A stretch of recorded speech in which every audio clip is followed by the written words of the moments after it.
Students, इस session में हम बात करेंगे ब्रिटिश प्राइम मिनिस्टर पर। ब्रिटिश प्राइम मिनिस्टर की रोल एंड पोजीशन पर। Undoubtedly British prime minister office is the most important and most powerful office of executive in this country. कहीं संदेह नहीं है, सबसे शक्तिशाली यदि कोई संस्था है ब्रिटेन में तो वह प्रधानमंत्री की। और इसीलिए शायद आर.एच. क्रॉसमैन ने जब ब्रिटिश व्यवस्था का अध्ययन किया तब उन्होंने एक निष्कर्ष निकाला कि जिस व्यवस्था को हम संसदीय व्यवस्था कह रहे हैं, जिस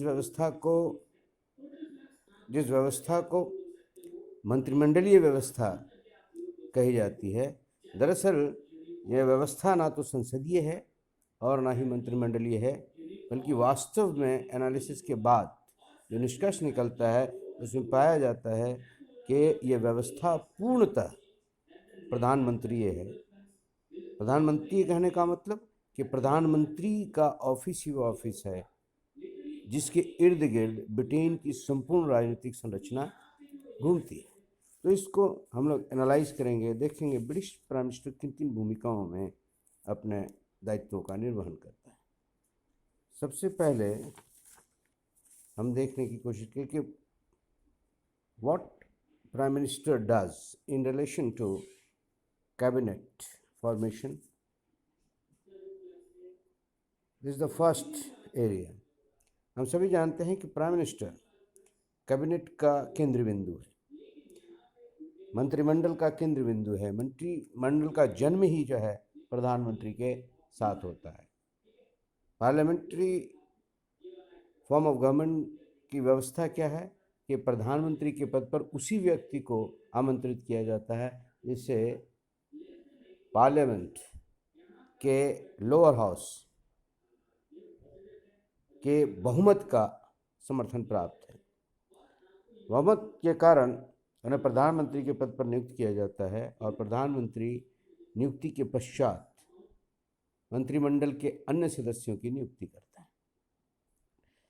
यहाँ पर ये ध्यान देने की आवश्यकता है कि prime minister is central to the formation of the cabinet. जब कभी भी कैबिनेट का अवसान होता है, कैबिनेट का समापन होता है, तो हर मंत्री को जो है त्यागपत्र देने की आवश्यकता नहीं होती। यदि प्राइम मिनिस्टर त्यागपत्र देता है तो मंत्रिमंडल अपने आप समाप्त हो जाए। यदि प्रधानमंत्री की आकस्मिक मृत्यु हो जाती है तो भी मंत्रिमंडल समाप्त हो जाता है। कहने का मतलब है मंत्रिमंडल का जीवन और मंत्रिमंडल का अस्तित्व जो है वो प्रधानमंत्री से ही है। प्रधानमंत्री यदि नहीं है, प्रधानमंत्री के अभाव में मंत्रिमंडल का कोई अस्तित्व नहीं। प्रधानमंत्री के मंत्रिमंडल में कोई भी सदस्य प्रधानमंत्री की इच्छा के विरुद्ध जो है अपनी जगह नहीं बना सकता। यदि कोई व्यक्ति मंत्रिमंडल का सदस्य बनना चाहता है तो निश्चित रूप से उससे प्रधानमंत्री के गुड बुक में होना पड़ेगा। तीसरी बात, मंत्रिमंडल में जगह पाने के बाद कौन सा विभाग, कौन सा पोर्टफोलियो उसे मिलता है, ये निर्णित करने का अधिकार भी जो है वो प्रधानमंत्री के पास ही है। न केवल वो पोर्टफोलियो का आवंटन करता है बल्कि पोर्टफोलियो के कार्यों पर पैनी दृष्टि रखता है, सभी के कार्यों के मध्य समन्वय स्थापित करता है, सभी के कार्यों का समय समय पर मूल्यांकन करता है, संतोषजनक पाए जाने पर मंत्रियों का प्रमोशन भी करता है और यदि कार्य संतोषजनक नहीं है तो उसकी छुट्टी भी करता है। तो कुल मिलाकर के देखें, जो कैबिनेट, जो मंत्रिमंडल, पार्लियामेंट्री फॉर्म ऑफ गवर्नमेंट में जो सर्वोच्च निर्णय लेने वाली संस्था है, वो संस्था प्रधानमंत्री के इर्द गिर्द घूमती है। इसकी बैठक भी जो है प्रधानमंत्री ही बुलाता है। कब और कहाँ और कितने लोग इस बैठक में भाग लेंगे, इसका निर्णय भी अंतिम रूप से प्रधानमंत्री करता है। कौन से विषय जो है उस बैठक में रखे जाएंगे, इसका निर्णय भी प्रधानमंत्री ही लेता है और अंतिम रूप से प्रधानमंत्री ही उसकी अध्यक्षता करता है। तो इस तरह से प्रधानमंत्री को यदि कैबिनेट के संदर्भ में देखने का प्रयास करते हैं तो पूरी तरह से कैबिनेट या मंत्रिमंडल जो है वो प्रधानमंत्री के नियंत्रण में है, पहली भूमिका। दूसरी भूमिका, प्रधानमंत्री सम्राट या सम्राज्ञी के संदर्भ में, कोई भी सम्राट या सम्राज्ञी हो, वो मंत्रिमंडल की बैठक में हिस्सा नहीं लेता, मंत्रिमंडल की बैठक की अध्यक्षता नहीं करता। ये बात जो है स्पष्ट हो चुकी है।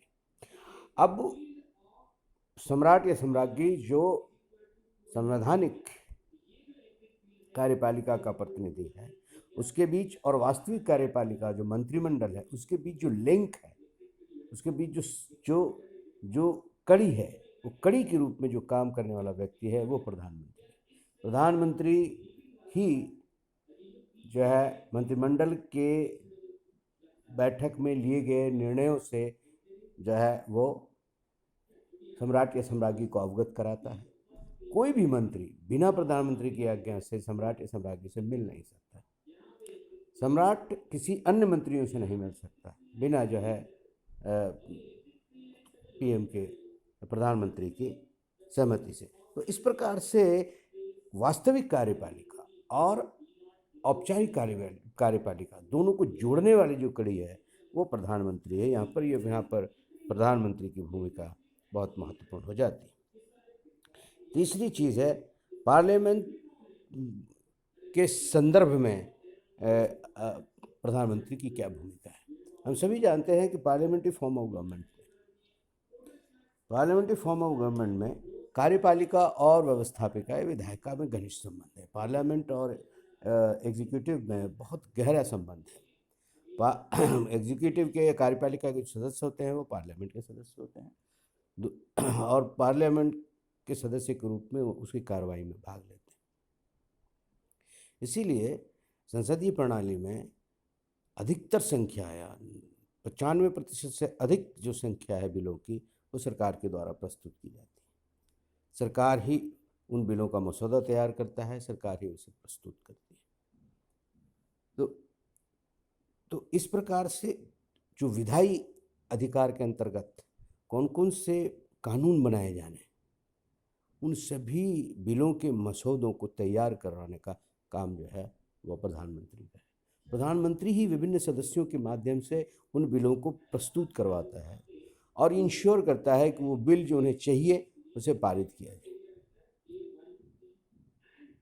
प्रधानमंत्री ही जो है ये तय करता है कि पार्लियामेंट की बैठक कब बुलाई जाएगी, कितने दिनों के लिए बुलाई जाएगी और उस बीच में उन पर किन किन विषयों पर जो है बहस होगी, किन किन विषयों संबंधी बिल जो है वो प्रस्तुत किया जाए। ये सभी निर्णय जो है पार्लियामेंट के संदर्भ में जो है वह प्रधानमंत्री लेता है और प्रधानमंत्री के इस निर्णय के अनुसार ही जो है पार्लियामेंट की प्रोसीडिंग चलती है। तो औपचारिक कार्यपालिका के साथ साथ जो है विधायिका के साथ जो कड़ी है कार्यपालिका की, वो कड़ी को भी पूरा करने का काम प्रधानमंत्री ही करता है। अगली भूमिका के रूप में देखते PM as a chief policy maker. प्रधानमंत्री न केवल कैबिनेट का सर्वे सर्वा है, बल्कि कैबिनेट के या सरकार के द्वारा जो भी पॉलिसी, जो भी नीतियां बनाई जाती है, चाहे वो आर्थिक संदर्भ में हो, चाहे वो सामाजिक संदर्भ में हो, चाहे राजनीतिक संदर्भ में हो, सभी नीतियों का चीफ जो है, मुखिया जो है वो प्रधानमंत्री का ही दायित्व है कि राष्ट्र की आर्थिक दिशा क्या होगी, समाज की दिशा क्या होगी, राजनीति की दिशा क्या होगी, सभी दिशाओं को तय करने का काम जो है वो प्रधानमंत्री का। एग्जाम्पल के तौर पर ले लें, जैसे आज भी ब्रिटेन में मार्गरेट थैचर को ऐसे पॉलिसी मेकर के रूप में देखा जाता है जिसने दोबारा नियो लिबरलिज्म को जो है वो रिवाइव किया और एक नवीन आर्थिक पॉलिसी जो बीच के दौर में सोशलिस्ट पॉलिसी के अधीन आ गई थी, दोबारा उन्होंने शुरुआत की और इसका श्रेय मार्गरेट थैचर को जाता है। ठीक उसी प्रकार इसका श्रेय भारत में लिबरलाइजेशन का श्रेय जो है नरसिम्हा राव सरकार को जाता है। ये सब कौन थे? प्रधानमंत्री थे जिन्होंने अपने देश के आर्थिक नीतियों में व्यापक परिवर्तन किया। तो चीफ पॉलिसी मेकर के रूप में ब्रिटेन में प्रधानमंत्री की भूमिका है। एक और भूमिका है PM as a chief appointing officer. Cabinet जो राजनीतिक कार्यपालिका है उसके नीतियों को लागू करने के लिए सरकार के पास सिविल एडमिनिस्ट्रेशन या नागरिक प्रशासन का एक लंबा चौड़ा तंत्र होता है। इन तंत्र में काम करने वाले जितने भी कर्मी हैं, इन सभी किसके अधीन काम करते हैं? कैबिनेट के अधीन काम करते हैं। इसमें बहुत सारे जो कर्मचारी होते हैं वह सेवा आयोग के जो है एक निर्धारित प्रक्रिया को फॉलो करके आते हैं, परंतु जो ऊपर के अधिकारी, जो बड़े अधिकारी, इनके द्वारा निर्णय लिए जाते हैं, इन अधिकारियों की नियुक्ति भी जो है वो प्रधानमंत्री और मंत्रिमंडल के द्वारा ही की जाती है। तो एक अपॉइंटिंग ऑफिसर के रूप में भी इनकी महत्वपूर्ण भूमिका है। एक और भूमिका प्रधानमंत्री की है कि वह अपने देश के विदेश नीतियों का निर्माता होता है। वो अपने देश का विदेश में नीतियों का एक स्पोक्स पर्सन होता है। जो भी उसने कहा है वही उस देश की विदेश नीति कही जाती है। इसलिए ये सब कुछ इस बात पर निर्भर करता है कि प्रधानमंत्री किस देश से किस प्रकार का संबंध रखना चाहते हैं। अंतर्राष्ट्रीय स्तर पर जो विभिन्न प्रकार की संस्थाएं हैं उसके संदर्भ में अपने देश की क्या भूमिका निर्धारित करते हैं, और इन सभी चीज़ों को तय करने और उसे क्रियान्वित करने का काम जो है वो प्रधानमंत्री का। इसके साथ ही साथ जो विदेश विभाग से संबंधित जितने भी राजदूत हैं, जितने भी डिप्लोमेट्स हैं, इन सभी की नियुक्ति, इन सभी को कार्यों का आवंटन, ये सारी चीज़ें जो है वो किसी के हाथ में है, तो वो क्या है, वो प्रधानमंत्री होता है। प्रधानमंत्री is called as the chief writer of foreign policy of the nation.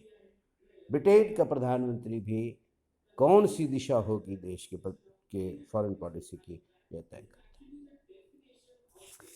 Another role of Prime Minister is as a Chief Security Officer of the country. जब कभी राष्ट्र पे संकट आता है, चाहे वो संकट युद्ध की स्थिति से पैदा हुआ हो, अंतर्राष्ट्रीय स्तर की युद्ध की स्थिति से पैदा हुआ हो, या किसी प्राकृतिक आपदा से पैदा हुआ हो, या किसी महामारी से पैदा हुआ हो, उस समय पूरा देश जो है संकट से जूझ रहा होता है, पूरा भय से काँप रहा होता है, सभी को अपने जीवन की सुरक्षा की लगी होती है, जीवन की सुरक्षा। और ऐसी परिस्थिति में देश को उस अवस्था से सुरक्षित निकालने का और सभी के जीवन की सुरक्षा करने का जो दायित्व है, वो दायित्व जो है वो प्रधानमंत्री का होता है। सभी की निगाहें संकट के समय आशा से किसी की ओर उठती हैं तो वो प्रधानमंत्री की ओर। सेकंड वर्ल्ड वार या फर्स्ट वर्ल्ड वार में जो ब्रिटेन की भूमिका थी, मुख्य रूप से सेकंड वर्ल्ड वार में जो ब्रिटेन की भूमिका थी, माना जाता है कि चर्चिल के होने की वजह से ही जो है ब्रिटेन ने ये युद्ध जीता। तो उनका कुशल नेतृत्व जो है युद्ध की में जो विजय के लिए बहुत हद तक जिम्मेदार था। तो as a chief security officer, और इसके लिए क्या होता है, एक सैन्य संगठन है, इस संगठन का नेतृत्व भी प्रधानमंत्री करता है। उसके उच्च अधिकारियों की नियुक्ति जो है वह प्रधानमंत्री करता है, उसका संचालन प्रधानमंत्री करता है संकट के समय। और इस तरह से वह देश की सुरक्षा कैसे सुनिश्चित की जाए ये तय करने का दायित्व उसका है। और इसीलिए संकट के समय यदि वह सफल होता है तो राष्ट्र के सामने एक हीरो के रूप में प्रेजेंट किया जाता है, और यदि वो असफल होता है तो फिर जो है सारे जो आलोचनाएं हैं वो भी उन्हीं के द्वारा झेली जाती है। अगला रोल जो है लीडर ऑफ द नेशन। प्रधानमंत्री चुना भले ही किसी दल के द्वारा जाता, लेकिन चुन लिए जाने के बाद वो पूरे देश का प्रधानमंत्री होता है, पूरे देश का स्पोक्समैन होता है। उसकी नीतियों से पूरे देश को जो है लाभ होता है। वो जो नीतियाँ बताता है वो बनाता है, वो पूरे देश के नागरिकों के कल्याण के संदर्भ में बनाता है।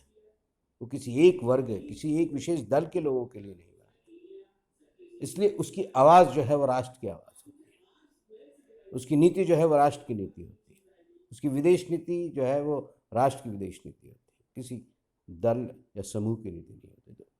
He is a symbol of the nation. He represents his presence is the presence of the nation in another country। तो इस तरह से वो राष्ट्र का नेतृत्व कर रहा होता है, राष्ट्र को रिप्रेजेंट कर रहा होता है, जहाँ कहीं भी होता है, और जो कुछ भी बोलता है वो राष्ट्र के नाम पर बोलता है। तो राष्ट्रीय नेता है, किसी जो है दल बल का नहीं। Eight the same time is a leader of the party also. जब इलेक्शन आ जाता है, दूसरी बार जो है सत्ता में आने की बात होती है, कोशिश होती है दल की, तो वो दल का नेतृत्व करता है, और फिर वो जो है वो दल का स्पोक्समैन के रूप में लोगों के सामने आता है। तो he acts as a leader of nation, being a prime minister. At the same times he shoulders the responsibility of bringing back his party into power next time, and at that time he acts as a leader of party।